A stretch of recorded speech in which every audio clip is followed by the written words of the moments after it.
Nous sommes vendredi le 22 mai et c'est aujourd'hui la journée officielle du démantèlement du campement Occupe-Tout du Cégep Saint-Laurent. En fait, c'est la fin du premier chapitre d'expérimentation, si on veut. On a tous et toutes grandi dans cette expérience-là. On a appris à vivre en commune. On a appris la fraternité, l'unité et l'entraide. Puis ça c'est un changement très concret, peu importe si le chapitre Saint-Lô se termine. C'est un changement permanent qui a un rôle majeur dans l'évolution humaine. Et l'évolution et la révolution, en fait. Parce que la révolution, c'est la révolution des valeurs, des perceptions, des façons de faire. On s'entend. Quand on se change nous-mêmes, on change le monde. Parce qu'on est le monde. C'est pas parce que c'est la fin du chapitre Saint-Lô que c'est la fin d'Occupe-Tout. Loin de là. Ça a été un progrès individuel immense et je pense que ça nous a préparé à quelque chose de plus durable. Ça a été un premier chapitre, mais on peut être sûr qu'il va en avoir d'autres, hein, parce que le livre il est loin d'être écrit, puis on est en train de toutes et tous l'écrire ensemble. Les cégeps, c'est vraiment une bonne stratégie d'être là, parce que c'est négocier avec l'admin et non pas avec la SPVM directement. En fait, selon le manifeste, le but de l'occupation était de démontrer qu'il y a d'autres façons de vivre que métro, boulot, dodo. Puis, selon moi, c'est aussi de montrer qu'on est capable de vivre sans l'État, qu'on est capable de subvenir à nos besoins et de ne pas dépendre du cégep, parce qu'en ce moment, nous dépendons du cégep pour les toilettes, pour l'eau, le courant si on en veut. Donc c'est ça, je pense qu'il faut saisir cette chance-là. Tu sais, si on veut arrêter les projets pétroliers, les mines, les coupes forestières, il faut offrir des alternatives, il faut offrir des nouveaux emplois, des nouvelles façons de faire. Fait que pour ça, il faut développer nous-mêmes les énergies vertes. On pourrait cultiver du chanvre, on pourrait faire de l'énergie solaire. Puis, tu sais, on s'entend que si on produit notre nourriture et qu'on fait notre énergie, après ça, pourquoi on aurait tant besoin de créer d'emplois si on a nos besoins comblés? On peut travailler pour le bien de la société à la place de travailler pour notre réussite personnelle en travaillant pour une économie destructrice. On pourrait faire du développement écologique au lieu de faire du développement économique, de la vraie durabilité. Tu as des problèmes techniques de caméra, nous revoici 2 jours plus tard, dimanche le 24 mai. En passant, l'obsolescence programmée serait inexistante si on travaillait pour le bien de la société et non pour une industrie qui demande qu'à faire plus de profit. La preuve, c'est que les choses duraient bien plus longtemps. Là. Les nouvelles innovations, à place de se faire acheter par l'industrie pétrolière et de se faire détruire, par exemple, seraient accueillies à grands bras ouverts et seraient développées avec toutes nos ressources et toutes nos capacités pour le bien de tous et toutes. On pourrait construire des machines qui durent 10 000 ans à la place de 3. Ce qui est arrivé, c'est qu'on a démantelé le camp vendredi et certains et certaines ont voulu se réinstaller en arrière du près du jardin. Puis on était seulement 6 à être là dans la soirée, donc on s'est fait sortir par l'administration. Ça n'a pas été très difficile de nous convaincre. Il y a peut-être eu une démotivation dans l'occupation, c'est pour ça que ça a été annulé. Probablement parce qu'il y avait un manque de projets ou un manque d'intérêt envers certains projets. Mais là, on a le temps. Là, les sessions sont finies et puis on peut vraiment établir quelque chose de durable au jardin même. Je pense qu'on est prêt à commencer un nouveau chapitre où on prouve qu'on est capable de vivre à 100% en s'autosuffisant, en s'autogérant, sans l'État. Faut juste comprendre qu'on n'a pas besoin d'être la majorité de la population pour faire ce changement-là. On a juste à le faire entre nous autres parce qu'on n'a pas le choix. On n'a pas le choix de le faire parce que le bateau coule de toute façon. On est obligé d'essayer de s'en sortir quand la SPVM vient nous démanteler. Ben, ils nous retirent dans le système, ils nous obligent à rester, mais on va pas céder. Parce que revenir dans le système, c'est renoncer à la vie.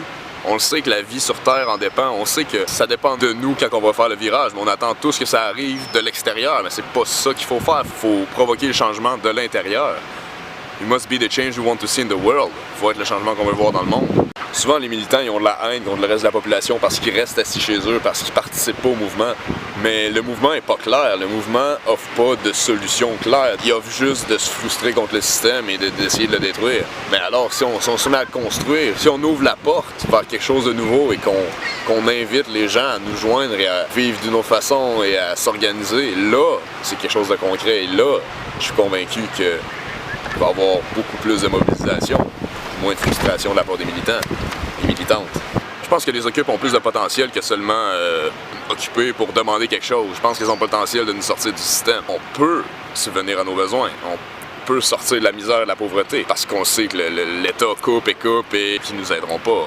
On le voit, ils préfèrent couper l'aide aux sans-abri, l'aide aux plus démunis, que les salaires des ministres et les paradis fiscaux et les banques. Fait qu'il faut sortir de ça. C'est pas en votant, c'est pas en retournant voter pour PKP ou pour Justin Trudeau qu'il y a quoi que ce soit qui va s'arranger. Il faut arrêter de se faire avoir comme à chaque année. C'est tout le temps la même histoire d'alternance PQ-PLQ. faut pas se laisser faire. Le monde crie démocratie directe, autogestion des manifs, mais crime, ça se demande pas. C'est le gouvernement qui donne l'autorisation de le faire, c'est déjà pas de l'autogestion. On s'entend, l'autogestion, ça se fait tout seul. Les libertés ne se demandent pas, elles se prennent. Puis ce qu'il faut comprendre, c'est qu'il faut vraiment arrêter de se diviser en tant qu'anarchiste, en tant que féministe, en tant que communiste, les sexes, les religions, les ethnies, les langues. Il faut vraiment s'unir ensemble, tout le monde, qui sont pour le peuple, qui sont pour la préservation de la planète et de l'environnement. Il y a aussi les Premières Nations là-dedans, il faut s'unir avec eux parce qu'eux se battent depuis très longtemps pour préserver la Terre. Eux, ils pensent qu'on peut pas posséder la Terre, on en fait partie, mais je pense exactement pareil. Nous sommes littéralement la nature et on dépend d'elle à 100%, et c'est ça que l'exploitation et la colonisation visent à détruire. Elles visent à nous détruire en fait, à nous enfermer dans le système. En fait, c'est pas pour rien qu'il y a eu, après la révolution agricole, la révolution industrielle, il y a eu les machines, ça remplace la main-d'œuvre, donc il y a moins d'emplois en région, donc les gens migrent vers les villes pour avoir plus d'emplois, donc on vient tous et toutes dépendants du système, sans aucune aide extérieure, et c'est ça qu'ils veulent, ils veulent que tout le monde, à 100%, soit dépendant du système, pour que le jour où ça pète, ils nous aient en prison et puissent nous appauvrir comme qu'ils veulent. C'est ça qu'ils font. Et vous comprenez aussi qu'avec les régions qui se vident, ça fait qu'il y a de moins en moins de monde, donc ils peuvent mener leur projet d'exploitation à terme. C'est exactement ça qu'ils font en Gaspésie en ce moment. J'ai bien hâte qu'on arrête de voter pour notre propre bourreau, t'sais. On vote pour la marionnette la moins pire sans même se douter que c'est le même marionnettiste qui contrôle. Républicain ou démocrate, libéral ou conservateur, PQ ou PLQ, loup ou lion. Faites un choix. Pas le choix? Mais non! Faisons plus de choix, votons pour nous, prenons nos décisions. L'anarchie se base sur le fait que si peu d'hommes sont assez sages pour se contrôler eux-mêmes, encore moins le sont pour en contrôler d'autres. Anarchism doesn't mean no rules, it just mean no ruler. La façon que je vois le monde en ce moment, c'est qu'on est tous dans un gros bateau qui est le système.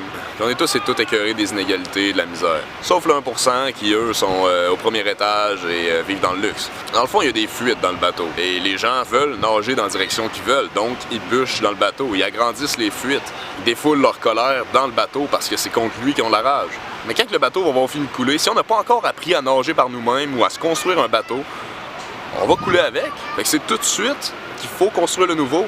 Puis les Occupes, moi je les voyais comme des bateaux, des petits bateaux qui ont été construits. Puis moi je suis allé au Cégep Saint-Laurent. Saint-Lô, c'est le berceau d'Occupe-Tout. Donc je crois que si ce bateau-là se vide et abandonne, je crois qu'il y a des bonnes chances que les autres le fassent aussi, parce que ça avait inspiré les autres à hey, on peut vivre alternativement autrement que dans le bateau, sans devoir toujours travailler pour payer notre chambre à louer au propriétaire du bateau.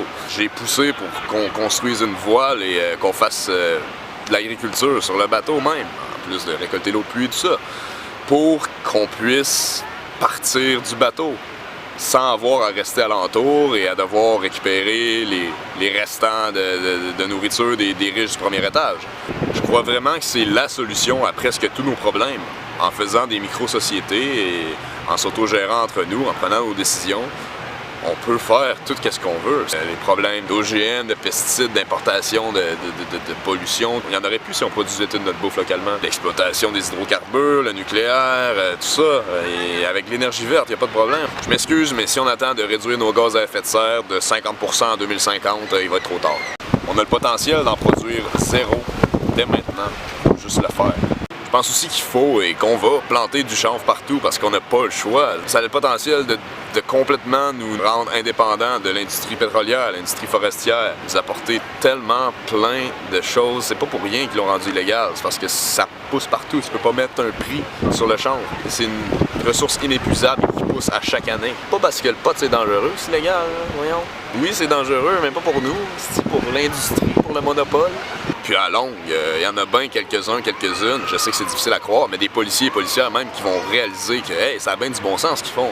L'argument qu'ils nous donnent, c'est ben faut que je fasse ma job. Ben t'as pas à faire ta job si tu subviens toi-même à tes besoins. Les gens de Saint-Lô qui ont envie de vraiment prouver qu'on peut vivre d'une autre façon que métro boulot dodo, je vous invite tous et toutes à vous réinstaller derrière le E. J'invite aussi tous les autres occupes des cégeps à évoquer l'idée de continuer l'occupation pendant l'été. Je suis prêt à vous offrir mon aide pour vous préparer. Donc je pense que le mouvement Occupe Tout et l'appel de l'Est et tout ça, c'est vraiment l'occasion de construire quelque chose de durable et de vrai. Et même s'ils continuent de nous démanteler, on va continuer parce que non, on continuera pas de vivre la même façon destructrice que vous voulez nous forcer à vivre.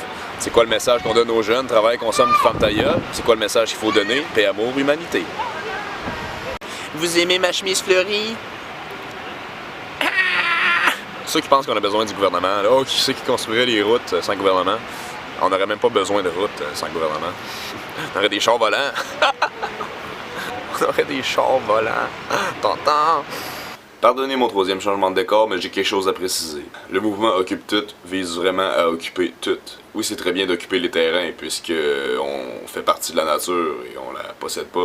Je vois vraiment ça comme un appel à la mobilisation populaire, à l'action directe non violente. Un appel pour tous et toutes de penser et construire le nouveau. Une invitation à être des acteurs du changement et à construire la société de nos rêves. Et je peux vous assurer que lorsque tous les êtres humains subviendront à leurs besoins, il y aura un boycott général et le système va juste planter tout seul, avec ceux qui sont encore dedans.